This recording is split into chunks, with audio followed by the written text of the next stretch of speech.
Welcome to the Market Muscles Podcast. Marketing insights and interviews with successful membership-based businesses in the health, wellness, and child activity center space. Learn their exact strategies on how they market and grow their companies with your host, Stephen Reinstein.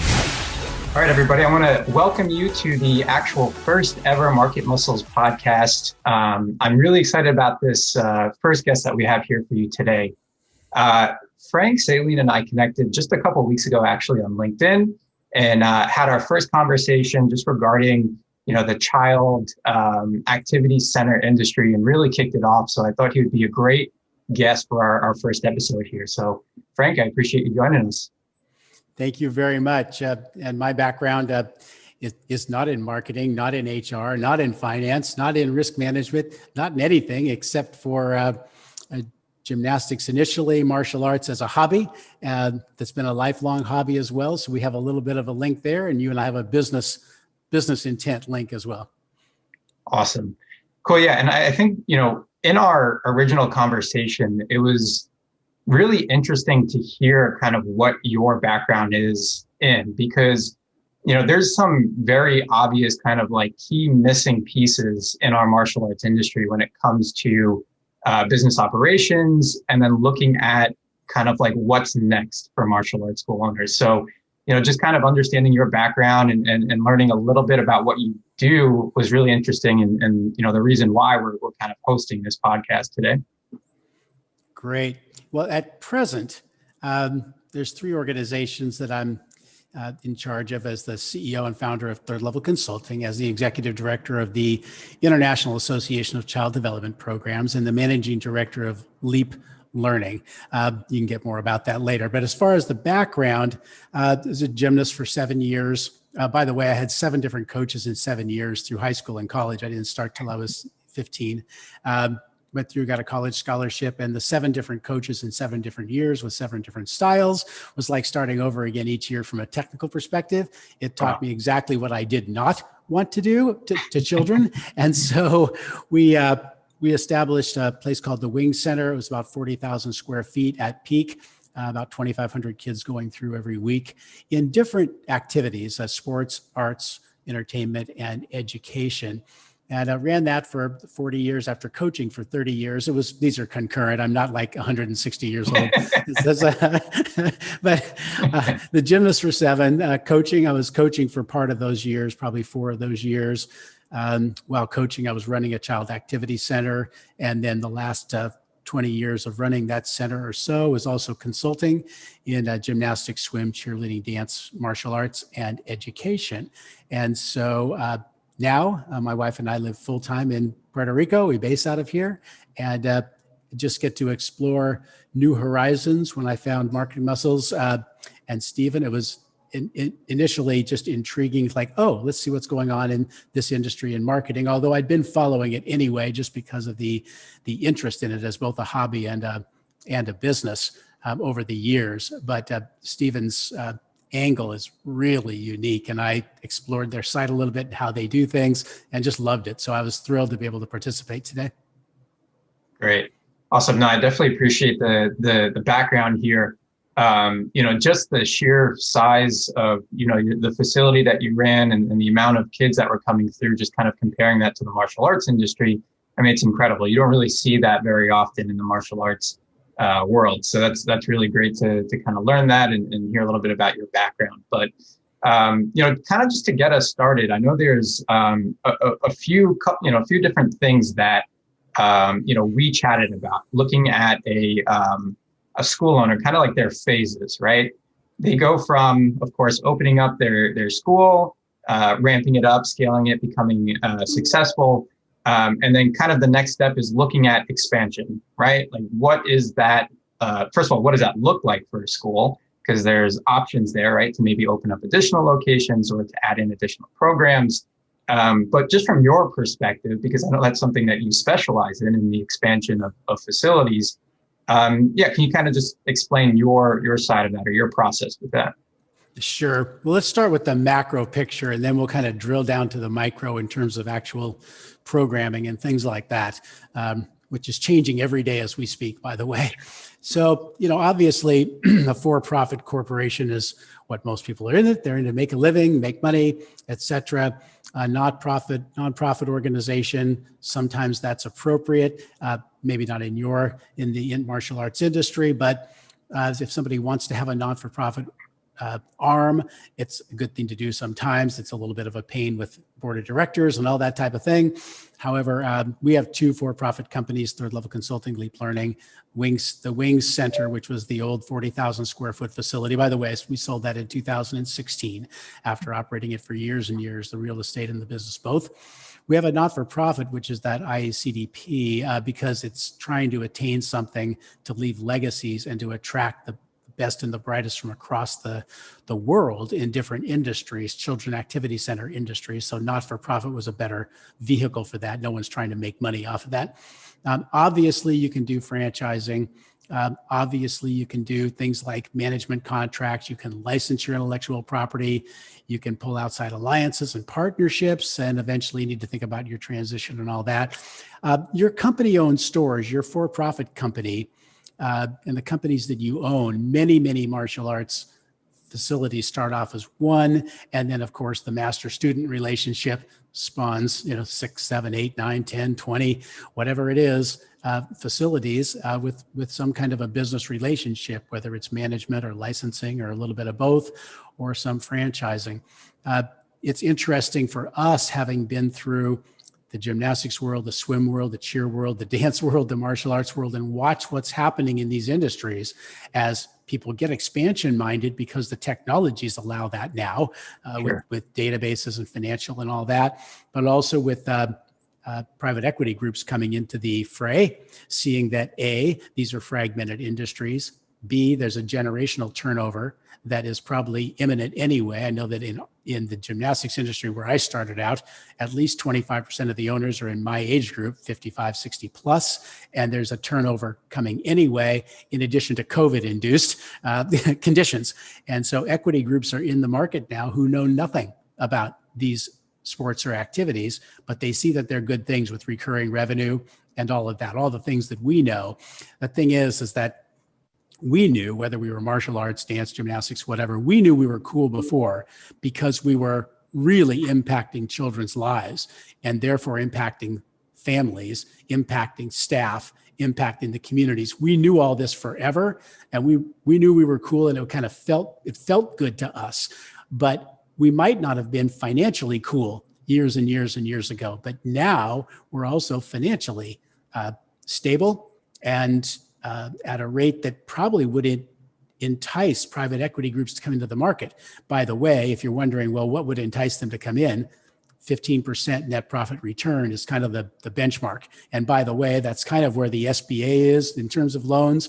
If you wanted to expand, that's where banks are, that's where investors are. All these people are around that. If you're not generating that, and you should be in the martial arts industry, of course, then you're ripe for any kind of expansion here. So, don't limit your thinking when you think about that. The next one, Stephen, after your comment there, let me back up one.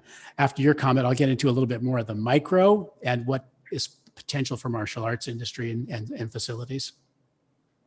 Yeah, I mean, just hearing you talk about private equity being an option, just kind of thinking about the martial arts world. I mean, I don't even think that's been done before, or at least I don't know about it. Maybe it has, but I just don't know about it. Maybe with some of the larger franchises, there's some investments going in, in there. But like, just hearing the language that you're using and, applying that to the martial arts industry, I just don't think that's been done. So it's super cool to hear that that's an option that's coming.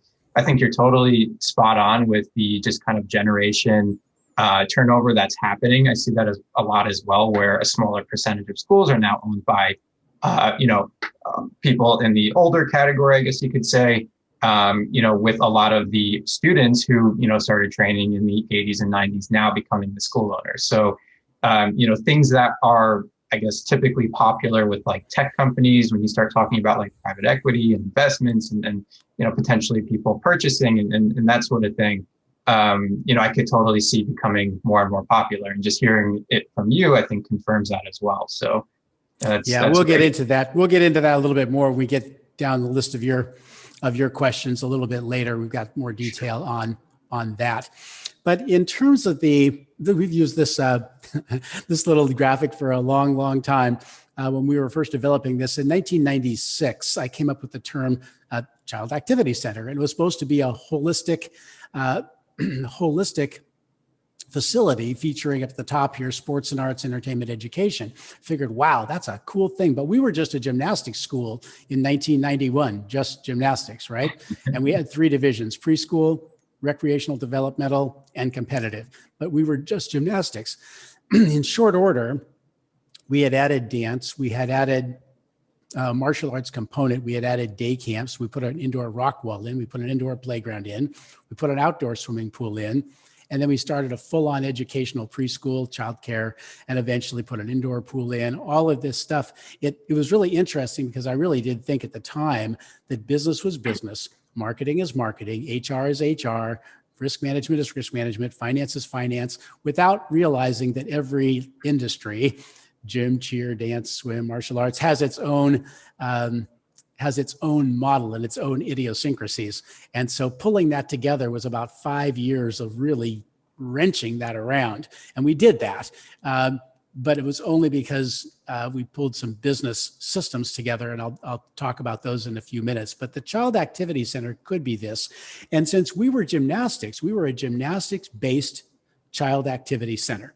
And of course, then other facilities that were larger as well, like cheerleading, they needed bigger spaces, could be a cheerleading-based child development center or activity center, or a swim-based, but swim generally sticks to its own. It's a very profitable model. It's a little bit more esoteric. But what about a dance-based child activity center? What about a dance school expanding to theater, to music, all kinds of additional things? They wouldn't necessarily have to expand to gymnastics, but preschool motor, of course, why not, as a complement? In the martial arts industry in particular, dealing with this model, of course, we had people talking about martial arts as a human development center or a child development center. That was a pretty early on deal.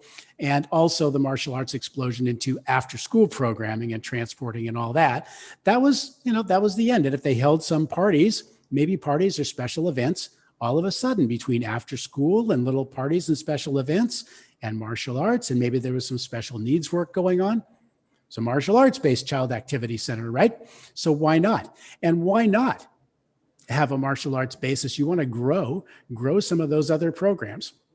And we'll talk about that later. As long as they're recreational or developmental in nature and not competitive in nature, it's not hard to duplicate preschool motor sports or special needs or good parties and special events, after school, branching out into day camps then in the summer.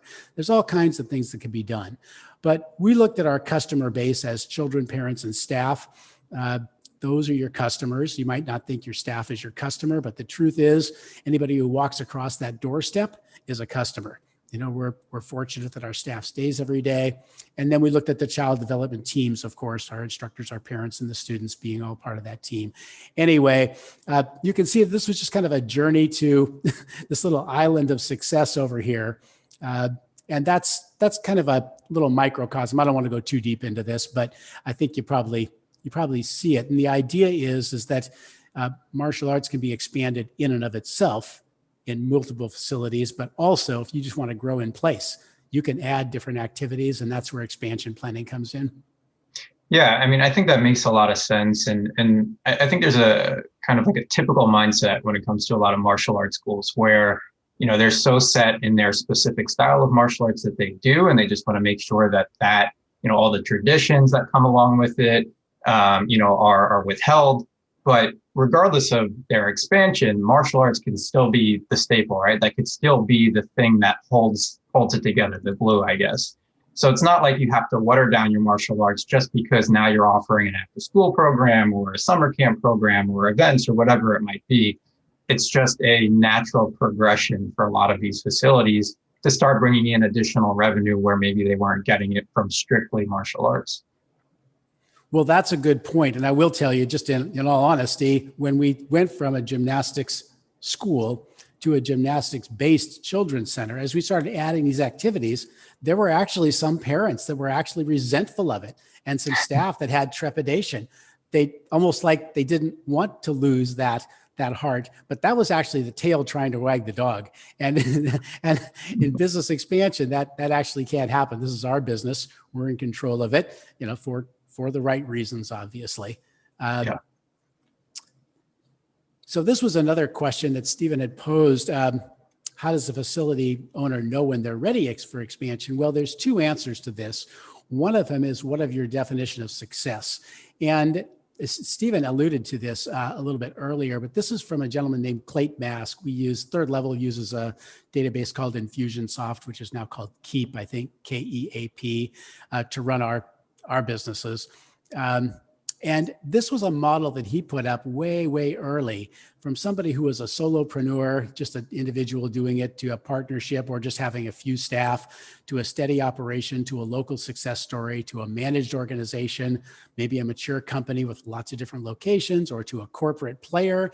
And you can evolve all during these places. But the truth is, that was my question, is what's your definition of success? You define where in this operation you are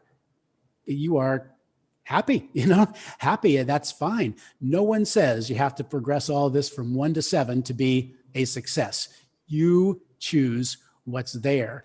And so when somebody's ready for expansion, you don't want to be driven there just because maybe you've got a very simple lifestyle as a solopreneur or a partnership with 3 or 4 teachers in a small rural area, and you're super happy, and that's really, you could do all this, but you just don't want to.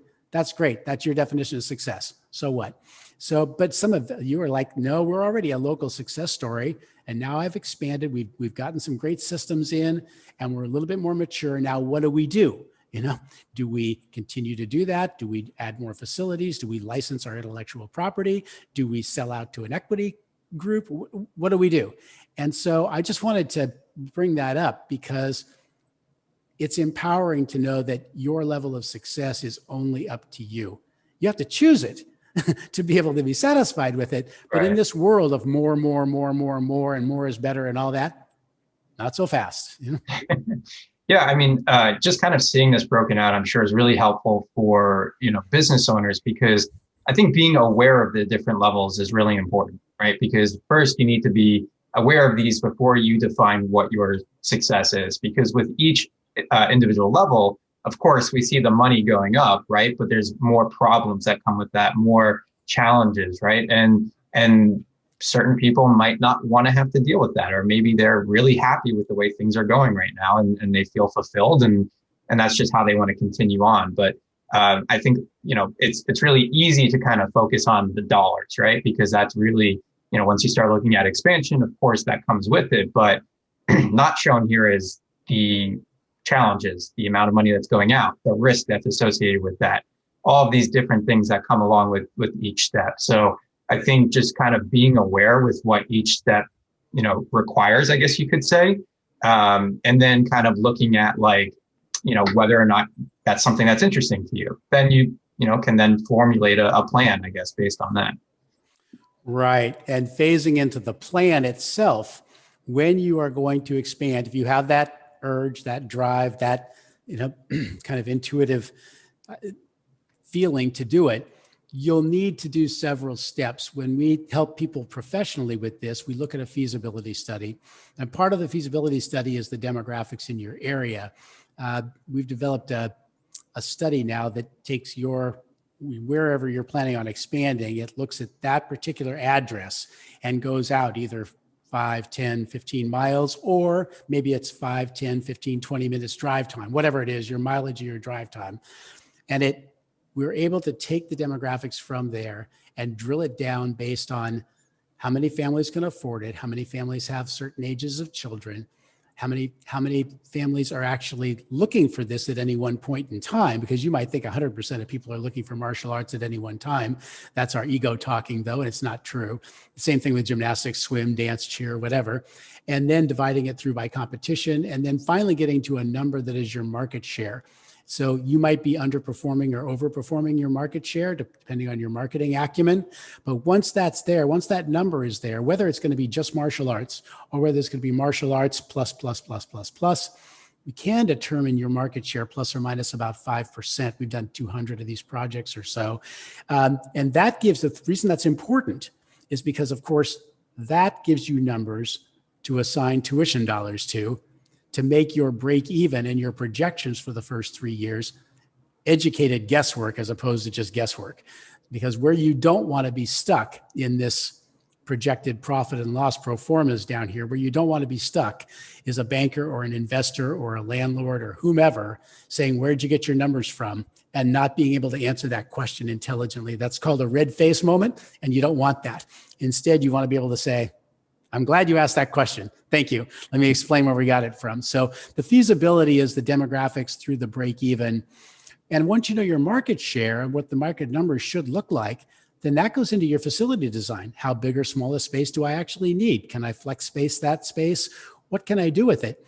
So that's your facility design considerations. Where you see the plus on all of these is where these things open up, obviously, to more detailed things. But the projected and profit and loss, the break even in the first 3 years are what you need to be able to project, of course. And then you marry that to an industry specific business plan, whether it's going to be just martial arts with all the different variations, or whether it's going to be martial arts plus, other sports, arts, entertainment, education.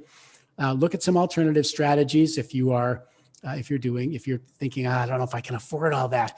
What if I partnership with the city recreation departments? What if something like those type of things. And then, of course, your financing and service sourcing and ongoing support for that. So anyway, these are just some considerations. I'm just painting this with big brushstrokes, obviously, right now, but this will give you an idea of the kind of things you need to be thinking about in the order you need to be thinking about them. Everything's a little process, and it's how you think about these things that really matters, from how you're going to form your business and what you want to do this way. If you want to expand, through the different activities that you could expand to, through your definition of success, and then how are you going to do it? Yeah, I mean, I think the super analytical approach to this is really interesting, because anything we can do to set ourselves up for success in the beginning is obviously going to be super helpful. And just kind of looking at this and understanding, you might have the goal to be at that, level 7, right? The corporate level. But if you're in a small town of just a couple thousand people, being able to really look at these numbers and make that conclusion, it will help you kind of direct, or which direction you're going to go, essentially. So kind of seeing how there's formulas, and I'm guessing this is, stuff that you've done plenty of times for other businesses to help them kind of figure out this information. Right. Yeah. This is based on over 200 expansion planning cases that we've performed over the last, 15 years. We started about 2000. We started third level consulting, but we started doing expansion planning about 2005. So yeah, I guess we've done quite a few, around 14, 15 a year before we turn out. Obviously with COVID, that stopped in its tracks, but what did accelerate was one of these next sections that we'll be getting into in terms of business valuation, succession planning, and all that. Yeah, I think it's a good time to kind of switch gears here. So obviously we talk about expansion here, but let's talk about retirement. I think a lot of people kind of, especially in the martial arts world, it's almost hard to think about retirement because martial arts is part of what we do. So we kind of just think like, oh, we're just going to train forever, right? A lot of people say, I was born on the mat, I'll die on the mat, that sort of thing. But when it comes down to it, we have needs, right? Our lives have needs that we need to be able to fulfill once we're done, with being able to teach martial arts or whatever it is that we're doing. So, what about the people that are, looking to kind of slow down and possibly sell their facility? Like what should they be doing, I guess, in the beginning to start that process? Well, thanks for that, Stephen. Well, first of all, I want to go back to where we discussed, we mentioned private equity groups. We mentioned 15% net profit, and then we kind of paralleled that into, that's what banks look for. That's what investors look for. That's what landlords, if you rent a facility and they want to see a business plan, they're all looking for that. And so are you, right? So to do that, to get to that 15% or 25% net profit after a reasonable owner salary, by the way. So to do that, we have to make sure that the business is as systematized as it possibly can be. And I know that many of you have been doing this for years and years and years, and you've kind of got your systems down. I'm just going to show you really quickly a couple of quick slides that kind of illustrate what world-class is in this. So one of the things that we've developed over the past 25 years, we were using this for 5 years before I stepped away at the Wing Center, and then we've been using this with thousands of clients. That you have to, this is what goes through your head all the time. When you're doing this, running your business on a day-to-day basis, these are the 8 variables that actually are swirling around. And the reason I put this up here is because as much of this as can be systematized, is going to be a business that's going to be easier to hand over to someone else or to sell, especially to a private equity group who may be your buyer of highest resort. We'll talk about that a little bit later. But manage smart, market smart, people smart, tech smart, finance smart, facility smart, risk smart, inspire smart. These variables are always hanging around in your gut. That's why we have this nucleus little symbol here, because that's what's in your gut all the time. Usually it's this kind of feeling that it's never enough. No matter what you do, it's never enough because there's a million details. Well, that's true. That it seems like a million. And if without that feeling in your gut, if you didn't have that little nucleus in your gut always churning, I'd be worried about you because you wouldn't be cut out to be an entrepreneur. So understand that that's just part of the game. Okay. I'm sure you understand that. But when it's broken down logically, each one of these 8 areas has 8 key steps.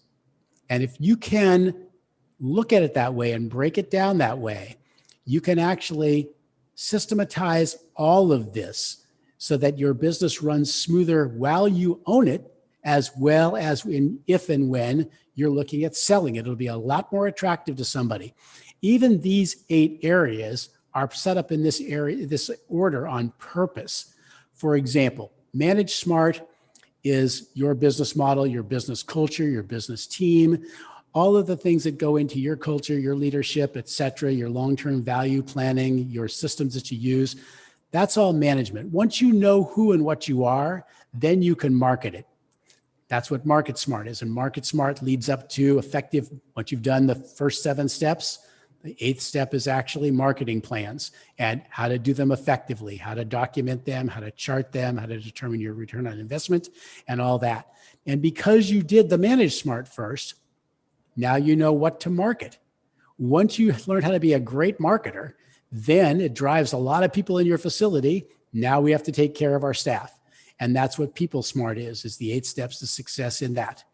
Once you've done that, you need to give your people in your business the technological advantages, so they can work as fast as they can think.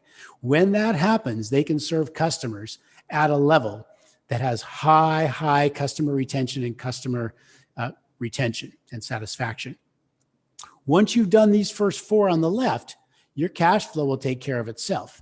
Finance Smart is a matter of how to continue to enhance that profitability, the 8 steps of doing that. When you do that, you can do anything to your facilities you want. You want to increase your interior and exterior ambiance. You want to expand into 2nd, 3rd facilities, whatever it is, make it look phenomenal. You can do all that because you've done the previous steps. Once you've done that, then it goes into Risk Smart, which is protecting everything you've built up over the first 6 steps. So you can sleep at night knowing your industry standard for protecting your students and your facility. And last but not least is Inspire Smart, which is the rocket fuel that fuels everything else. A lot of people ask, why doesn't Inspire Smart first? And it's like, well, without going through the system, Inspire Smart is just kind of so much fluff. It can't be fluff. It has to be put in the right place. It's critical. It has to be in the right place. So I'm just going to show you one of these. I'm just going to show you People Smart since it's arguably the most important one. And you can just see the 8 steps to success here. Your HR team, who is that your living organizational chart. That's not only your legal organizational chart, but what about your operating organizational chart? And the best, have a future-facing organizational chart so they know what they want to be in a couple of years. Your apps for sourcing, assessing, hiring, orienting, and onboarding, We have apps for all that as well. Your positions and evaluations, whatever position agreements you put out there, your evaluations should parallel that. They go together. The same way that education and pay system go together, your system of education, business education, technical education, personal development, those are all your educational university, and that should be linked to your pay system. And then, of course, communication is the lifeblood of any business. I don't care what industry you're in. And then learning something from your exits and dismissals. So let me just stop there for a second, Stephen, and back up to this one, and then stepping down here, because really the question was, what do you have to start thinking about? Well, right now, if you're going to be a year or two out or whatever, start thinking about these things, because that's what's going to pay off on the bottom line. At least that's the input I have on that section, Steve. Yeah, I mean, I think the idea of systems, it's almost like you have this binder, right, of everything that goes into your business. And if you could take that and just hand it to someone and they can continue on, that's a good position to be in, because, if you can remove yourself from the business and it can still sustain and run and do everything that you designed it to do, that's a good sign that you have good systems. And I know for myself, starting Market Muscles about 4 years ago, that was a big piece. Going into it, I worked with one of my friends now, Brandon Belizo, who recommended the book E-Myth by Michael Gerber, and that book really kind of set in stone for me that you need to have systems if you're going to scale your business, if you're going to, do the things that you want to do, if you want to eventually remove yourself from it and still have things run. I think that's all, obviously super, super important. So for the owner that, is doing well, they're making money, but they don't have systems, just kind of looking through this 8-step process, it gives them a really clear path to start, developing those systems, starting with the manage, then moving into the marketing. And I mean, just looking through this, you can see obviously there's a very natural progression with each step that makes a lot of sense. So yeah, I mean, I'm loving all this information. It makes total sense to me, and I'm sure for everyone listening in, for them as well. But yeah, I mean, just the idea of systems, that piece for me, really unlocked. Something that I love to do, just being a martial artist, is I love to go to Okinawa. I go to Okinawa 1 to 2 times a year just to get my training in and to spend time with the people there. And I remember the first time that I went, I got a call at 3 in the morning, Okinawa time, which is I think 2 p.m. East Coast time, from a client that was upset about something, and I had to, answer their questions and help them out. And it was that moment that I realized that, okay, systems is going to really allow me to step away from the business, take the time that I need, enjoy my trip in Okinawa, and knowing that everything is operating well. And so that piece right there, really hit home for me.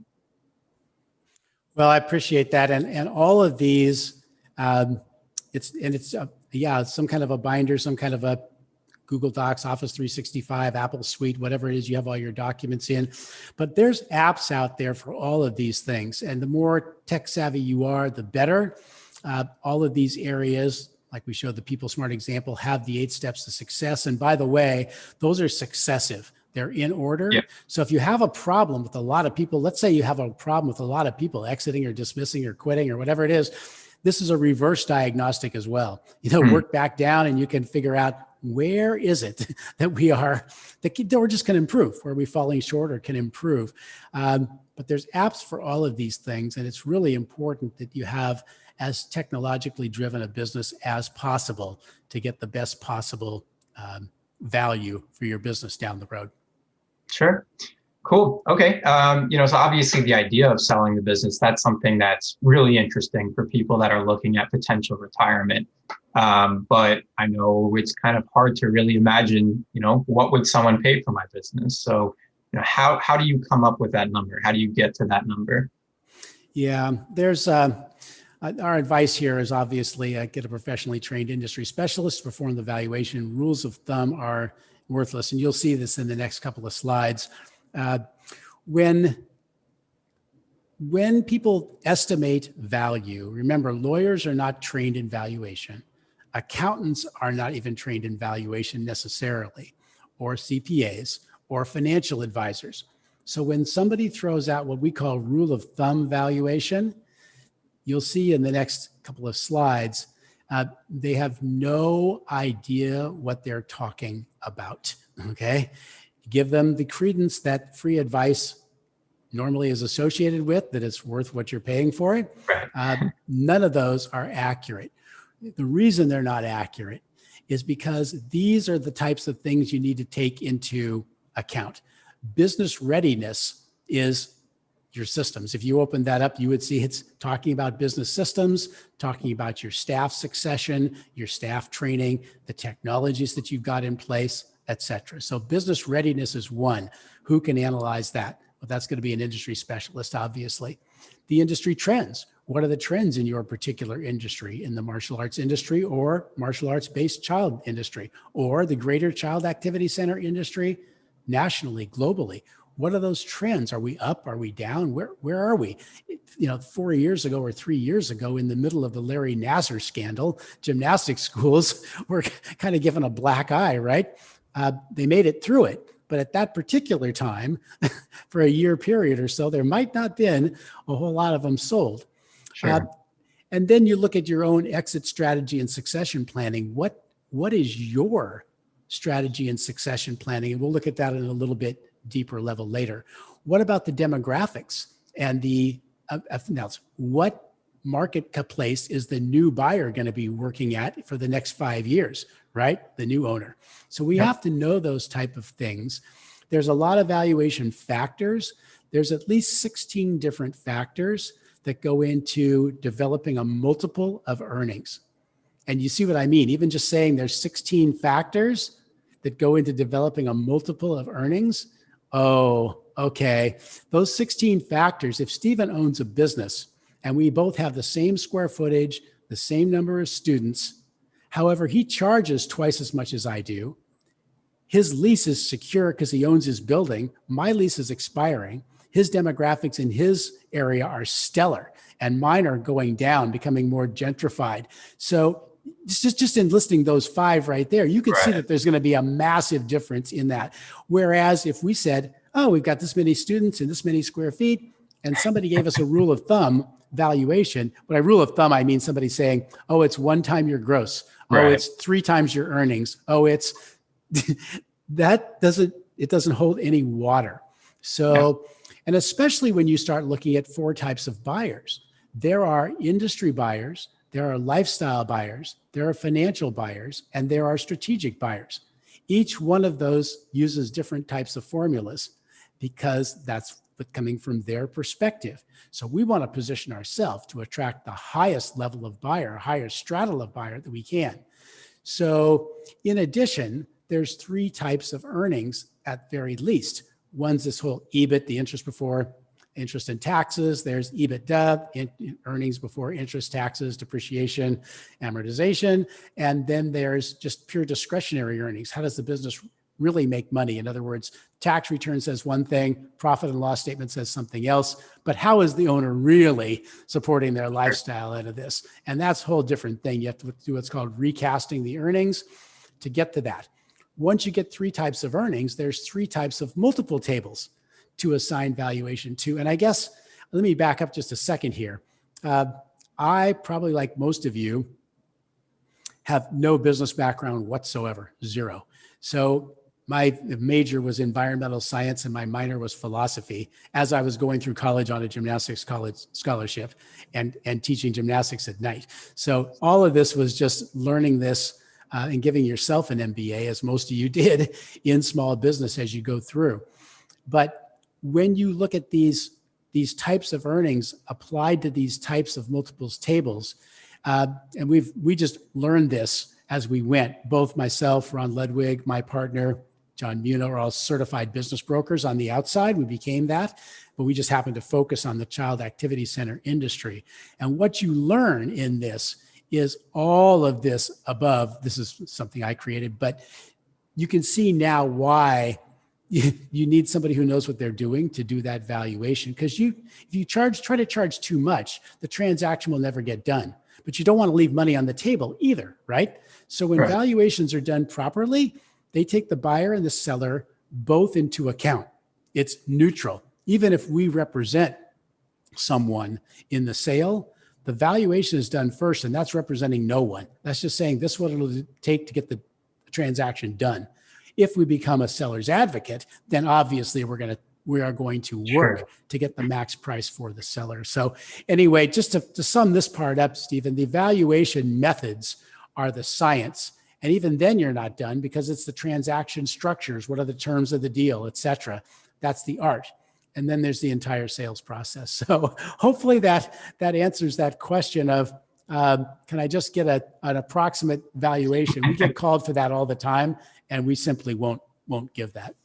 Yeah, I mean, just looking at the sheer amount of data that needs to be, analyzed and taken into consideration, I'm sure this process obviously takes a lot of time, a lot of research to really get, a good idea of what a, valuation would be for a business. Again, just kind of going back to what I said before, just seeing these things relative to the industry, that I serve in the martial arts world, this has never been seen, this sort of thing. So to see that there is a structure out there that already exists that you guys, follow and have used for other child activity centers, it's really exciting, because, a lot of people are thinking about retirement and they want to know their options. So it's really helpful to know that, there's an option there. But, in terms of actually finding a buyer, from your experience, is that hard for you? Just because, especially looking at martial arts schools, there's all sorts of different styles, all sorts of different types of martial arts.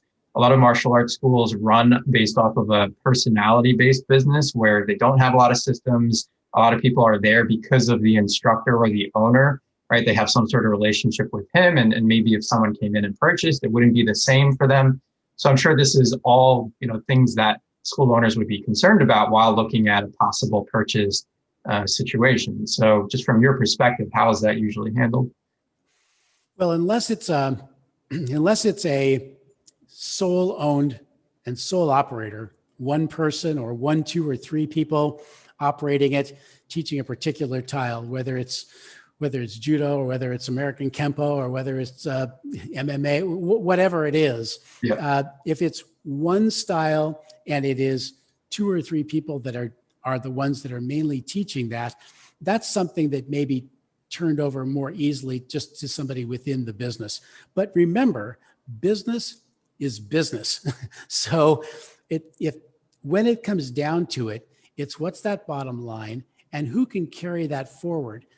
Style does matter in martial arts. It's kind of like dance industry has some of those same issues as I've pointed out on here, but style does matter. If I'm running an American Kempo facility and all of a sudden, and I'm the only one who really knows that's different than, oh, I've got 20 instructors that are teaching American Kempo. Right. Oh, by the way, we also do after school programs. By the way, we do some special events. By the way, we do preschool motor development. By the way, we do some special needs programming as well. Okay, now we're talking something different. And if I'm coming in to buy that, and I've got 20 instructors or even 10 instructors or even 8 instructors that are teaching American Kempo plus all this other, maybe I should learn American Kempo, okay? or just be a business owner that's never taught a martial arts lesson in his life, never thrown a punch, never thrown a kick. People come in and they look at these businesses and they go like, okay, what is the possibility of replacing someone? Well, there's a lot of American Kempo instructors out there, right? Or Kempo karate instructors out there. We all know an orange belt is not an orange belt, is not an orange belt in Alabama, in Alaska, right, in Okinawa. We all know that, even within a same style.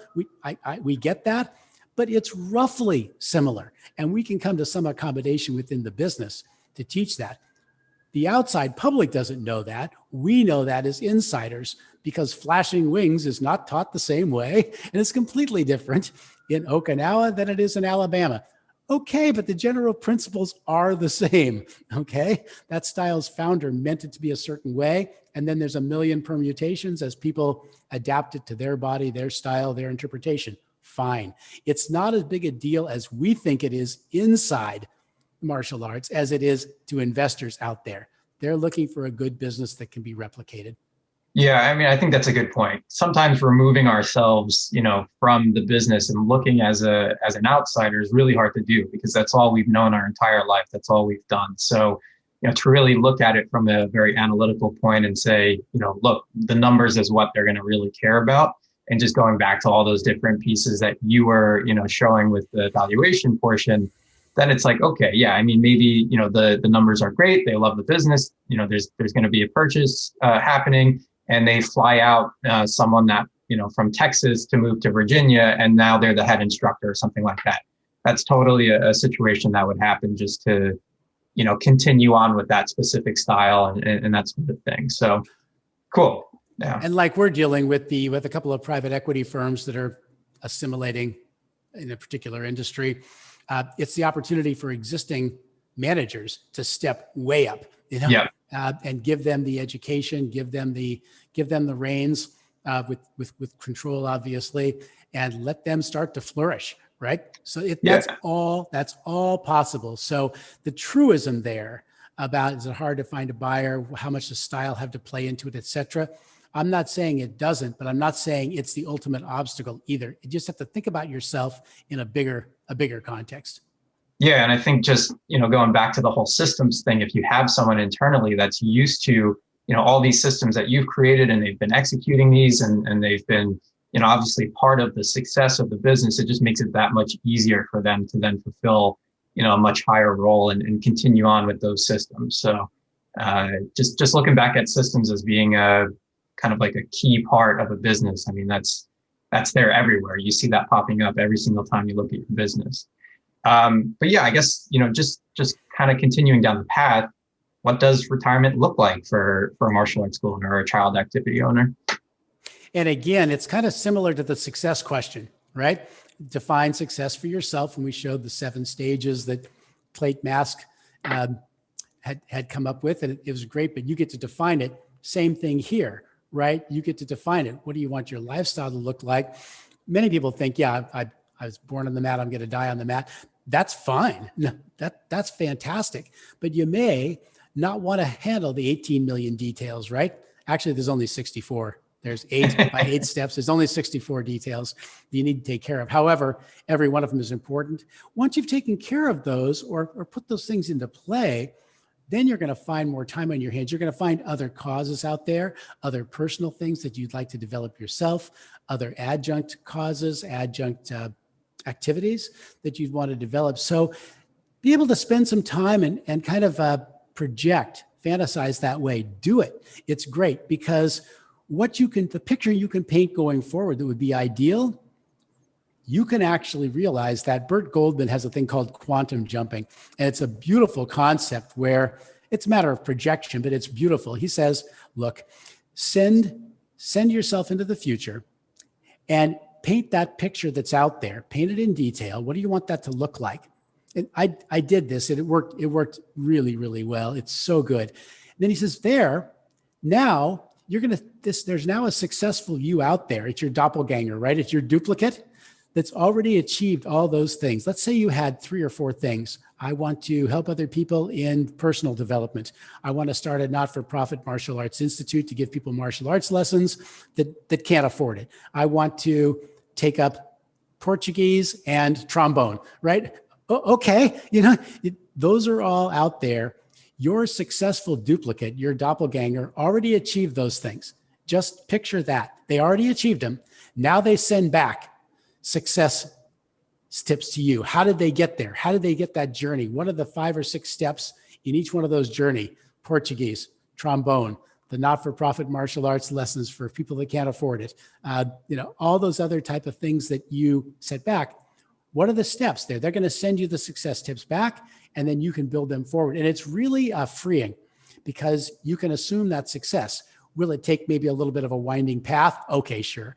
But the point is, you set yourself that way. Most of ourselves set ourselves up for success that way anyway. When we were building our martial arts skills, we set ourselves imagining this, right? I mean, the whole industry paints the black belt, right? There it is, that forward and work it back. Great. What about character development? Same thing. And what about our business? What do we want it to look like? Paint it back. What about your personal life? Paint it forward, work it back. But that successful duplicate that sends the success tips back to you, that's already achieved that, it's you in that future. And Brooke Goldman's thing was, you don't even have to understand this for it to work. And it's true. So anyway, that's one of the things. The other thing is a more specific question in terms of preparing for retirement, other than systematizing and valuation and all that. There's kind of sorry about this, is kind of small, but there are 5 things that you can be doing kind of at the same time. One is, number one over here is your personal exit strategy considerations and your own wealth preservation. And I've listed some things down here that we utilize to run our owners through. You probably can't see this very well, but you might be able to see it on the slides. Stephen will have the slides from this presentation, by the way, that he's free to distribute any way he sees fit. But your own personal wealth and net worth is the most important thing, because that allows everything else. Once that's stable, then you can start to look at succession planning. Who is it? Who is it that's going to buy that? And how do we want that set up? Your business operations is the systems that we talked about, getting all those squared away, then getting a business valuation, and then the actual brokerage seller transaction that we go through here. But you want to get your own success stages here. And I guess one of the things that we could look at and talk about just for a second is the number one on here, your career stages. Remember these 7 success stages of a business where you get to determine that. Well, there's kind of equivalent stages of your career. That's going from like a novice. It's like achieving martial arts, right? Going from a white belt to a yellow belt to an orange belt to a purple belt, the brown belt, black belt, whatever your system does. It's that kind of progression where you're progressing up, and there you get to this place where you excel. Well, excelling is like stage 5. Stage 6 is reassessing, and stage 7 is either re-excelling in the same thing or deciding to excel in something else. So if you've excelled here, you're already a master here, a master at business, a master at your art. Great, that's step 5. Step 6 is reassessing that and going, all right, let's pretend like it's tabula rasa, right? A blank table, a white tablet. Let's pretend it's open again. What do I want to do? I either want to re-excel and rededicate, or I want to expand my vistas and go someplace else. Then this number 2, 3, 4, 5 flows more naturally, because you're doing it for a reason that you have thoroughly analyzed. Awesome. Yeah, I mean, obviously we've talked a lot, over the last hour about a lot of different things. So I think for a lot of you that are listening, it might be good to kind of go back and listen again, because there's a lot of different steps here, a lot of things that you guys can kind of take and put into action right away. But I think for, people that are considering one of the few steps that we talked about, whether that's expansion, whether that's retirement, or selling their business, whatever that might be, I guess, what is the best way to kind of get in contact with you? Just because I feel like, we kind of just touched on each subject, right? There's so much more that can be talked about. I mean, this could conversation go on for days, it feels like. So, yeah, I guess what do you feel like is the best next step for people? Well, I think that looking at an exit plan, we just got one of the slides, you can review this. I'm not going to go through this, but 7-step design process for an exit plan, which correlate. These are just 7 questions that we ask people. Yeah. And there's 7 corresponding steps as well. So that's kind of what we talked about. So in this, I do want to encourage you to not limit yourself, whether it's your business expansion, whether it's your personal transfer of life and where you're going to go to. I think all of you are lions and lionesses out there without a doubt. And you've done this, but the same thing applies to your transition, right? What are we transitioning toward? What's the greater mission out there? And maybe your greater mission is what you're doing right now, and that's it. Good for you. Great. There's no judgment here at all. And if you want to get a hold of us, that's fine. We hold no obligation, half an hour conversations with people all the time. There's no charge. We just like to listen to what your objectives are. From there, we can probably provide some help, whether it's in 3rd level or whatever it is in. That's fine. But we just like to listen. Those are listening sessions for us. You tell us what you're trying to do, what your objectives are, both professionally, personally, and maybe through some of our help, we can get you there. Awesome. Yeah, I guess it's really important to remember there's no one definition of success, right? And we're all kind of in control, and to be in that position to really imagine it and put the steps together to achieve it, I mean, that's amazing. That's what we all kind of want to achieve with our life, right? So yeah, I really appreciate you taking the time, sharing some of the things that you did today. I'm sure you'll get people contacting you because it's super insightful and helpful information. So again, appreciate your time and thank you so much. You're welcome, Stephen. Thank you so much for the opportunity. It's great to liaison with the martial arts industry, something that's been my not lifelong hobby. I didn't start till I was 27, but I'm 67. So I guess that's been 40 years of work in the style that I've been working on, but never as a profession. I taught a little bit, but that wasn't the object. But it's wonderful to link back in, and the principles of the business systems, the valuation, the exit planning are the same no matter what industry you're in, but specialized in the child activity center industry. Yeah, no holds, no limits. And I think that certainly Market Muscles and what Stephen is doing with his team is invaluable. In our marketing progressions, we go to a certain point, and then with the tactics, then we recommend companies like Market Muscles to be able to execute those particular tactics. That's really important. And then when Stephen and I kind of realized that, we're not competing at all, we're doing complementary type things, it's like, okay, we're off to the races. So I look forward to our next interaction, Stephen. We certainly are going to be reaching out to you to hold this kind of a webcast for our people as well. And again, thank you for the opportunity. Perfect. Thanks so much, Frank. Take good care. All righty. Take care. Bye-bye. If you enjoyed this episode and would like more information, insights, and strategies on how you can grow your company, visit us at marketmuscles.com.